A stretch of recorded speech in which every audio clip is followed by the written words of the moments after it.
क्या आपका एसी भी इस गर्मी में बिना रुके लगातार चल रहा है? क्योंकि अगर हाँ तो ये खबर आपके लिए काफी जरूरी है। पिछले कुछ समय में एसी ब्लास्ट और एसी फायर के कई मामले सामने आए हैं। कहीं आउटडोर यूनिट में आग लगी तो कहीं कंप्रेसर फट गया और कहीं पूरा घर कुछ ही मिनटों में धुएं से भर गया।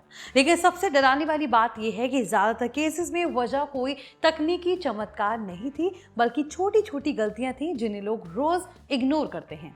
Hi everyone, you're watching NBT Tech on the go. I am your host Mohini Bhadauria. तो चलिए वीडियो शुरू करते हैं।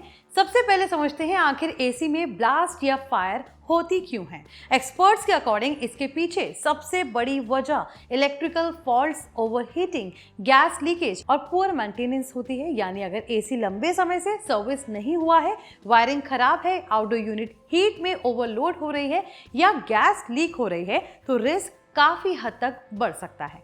दरअसल एसी के अंदर कंप्रेसर काफी हाई प्रेशर पर काम करता है और जब फिल्टर्स गंदे हो जाते हैं या एयर फ्लो ब्लॉक हो जाता है तब कंप्रेसर पर एक्स्ट्रा लोड पड़ता है। इससे हीट और प्रेशर दोनों बढ़ जाते हैं। कई बार ये चीज एक्सप्लोजन जैसी सिचुएशंस पैदा कर सकती हैं। अब यहाँ पर एक और जरूरी बात समझनी जरूरी है। आजकल कई मॉडर्न एसीज में R32 और R290 जैसे रेफ्रिजरेंट्स इस्तेमाल होते हैं। ये ज्यादा एफिशिएंट तो होते हैं, लेकिन कुछ केसेस में मिडली फ्लेमेबल भी माने जाते हैं। यानी अगर गैस लीक हो जाए तो आसपास स्पार्क या शॉर्ट सर्किट हो सकता है, तो ऐसे में फायर रिस्क बढ़ जाता है। इलेक्ट्रिकल फॉल्ट्स भी एसी फायर्स की बड़ी वजह मानी जा रही है। Faulty wiring, loose connections, overloaded extension board और वोल्टेज फ्लक्चुएशन जैसी चीजें शॉर्ट सर्किट का कारण बन सकती हैं। खासकर पुराने घरों में जहां वायरिंग काफी पुरानी हो चुकी है, वहां रिस्क और भी ज्यादा बढ़ जाता है। अब सवाल यह है कि आखिर कौन सी गलतियां लोग सबसे ज्यादा करते हैं। सबसे कॉमन मिस्टेक जो पाई गई है वो है लगातार कई घंटों तक एसी चलाना। कई लोग एसी को 16 डिग्री पर पूरी रात लगातार चलाते रहते हैं।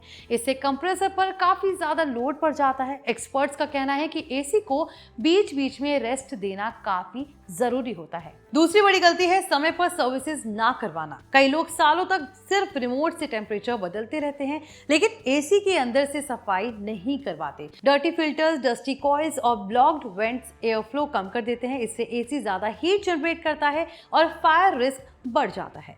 अब बात करते हैं वार्निंग साइंस की, क्योंकि एसी अक्सर पहले से संकेत देने लगता है। अगर एसी में बर्निंग स्मेल आए, हिसिंग साउंड आए, कूलिंग अचानक कम हो जाए, आउटडोर यूनिट जरूरत से ज्यादा हीट हो रही हो या बार बार एमसीबी ट्रिप हो रही हो, तो इन्हें बिल्कुल इग्नोर ना करें। ये सीरियस इलेक्ट्रिकल या गैस लीकेज प्रॉब्लम के संकेत हो सकते हैं। एक्सपर्ट्स ये भी कहते हैं कि लोकल या अनट्रेन्ड टेक्नीशियन से रिपेयर करवाना भी रिस्की हो सकता है। कई बार गलत गैस भर जाती है, प्रेशर सही तरीके से चेक नहीं होता है या वायरिंग ठीक से नहीं की जाती। इससे आगे चलकर बड़ी प्रॉब्लम हो सकती है। इसलिए हमेशा सर्टिफाइड टेक्नीशियन से ही इंस्टॉलेशन और रिपेयर करवाना चाहिए। अब बात करते हैं सेफ्टी टिप्स की। सबसे जरूरी है रेगुलर सर्विसिंग। कोशिश करें कि समर शुरू होने से पहले एसी की पूरी सर्विस जरूर करवा लें। फिल्टर साफ रखें और आउटडोर यूनिट के आसपास एयर फ्लो को ब्लॉक ना होने दें। दूसरी जरूरी बात, एसी के लिए डेडिकेटेड पावर सॉकेट इस्तेमाल करें। एक्सटेंशन बोर्ड या चीप मल्टी प्लग से एसी चलाना अवॉइड करें। साथ ही अगर आपके एरिया में वोल्टेज फ्लक्चुएशन ज्यादा होता है तो स्टेबलाइजर इस्तेमाल करना बेहतर माना जाता है। प्रॉपर अर्थिंग भी काफी जरूरी होती है। एक्सपर्ट्स ये भी सलाह दे रहे हैं कि एसी को हमेशा 24 से 26 डिग्री के बीच ही इस्तेमाल करना ज्यादा सेफ और एफिशिएंट माना जाता है। इससे कंप्रेसर पर लोड कम पड़ता है और बिजली की खपत भी कम होती है। अगर एसी से कभी बर्निंग स्मेल आए या अचानक लाउड नॉइज सुनाई दे तो तुरंत मेन पावर ऑफ कर दें।